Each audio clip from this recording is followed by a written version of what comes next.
Assessment for learning.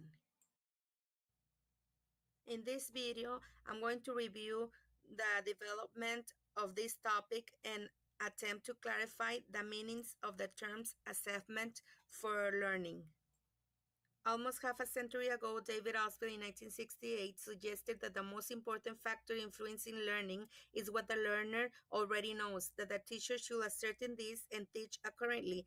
At that time, and perhaps even now, such a prescription might seem simple, but students do not learn what they already been taught. For many years, the word assessment was used primarily to describe processes of evaluating the effectiveness of sequences and instructional activities. When the sequence was completed, the actions that guided learning processes before the end of the sequence were generally now regarded as kind of assessments. Cambridge considered assessment for learning to be an approach integrated into teaching and learning, which created feedback for students to improve learning. In 2011, Bennett said in his book called Formative Assessment, A Critical Review, that assessment for learning is concerned with practices.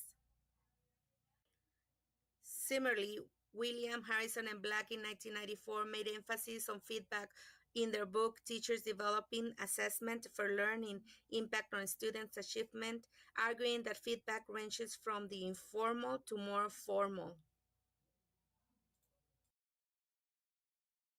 Moreover, in 1998, Black, in his book Assessment and Classroom Learning, stated that assessment for learning is any assessment for which the first priority is in design and practice is to serve the purpose of promoting pupils' learning.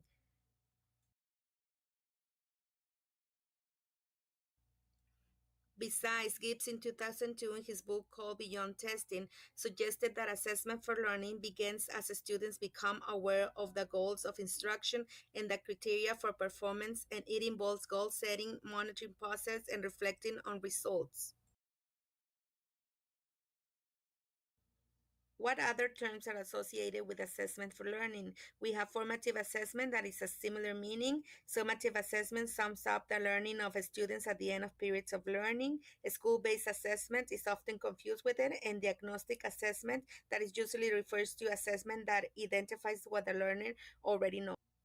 What is the theory behind assessment for learning? It's closely associated with social constructivist theories of learning, mental models, and assumptions that the learner uses to understand a subject and are complex and constructed from previous experiences and interactions with people. What are the benefits of assessment for learning? It helps learners focus on the aim of elements of their learning. It creates a valuable connection between assessment and learning activity, and it can support the students to become confident, reflective, innovative, and engaged. What are the challenges of assessment for learning? The word assessment leads to confusion because it is commonly associated with testing, whereas there are also other ways of judging learning besides testing. There is a risk that the amount of summative assessing can increase.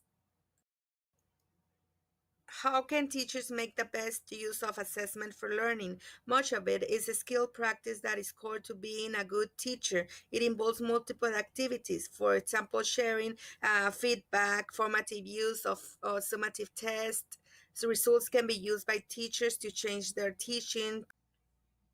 But what does it make for teachers and students? For teachers, it plan and modify teaching and learning. It pinpoint students' strengths.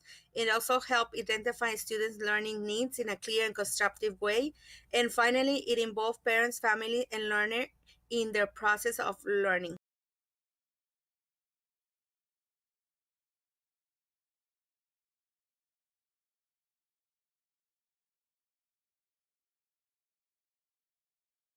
Assessment for learning.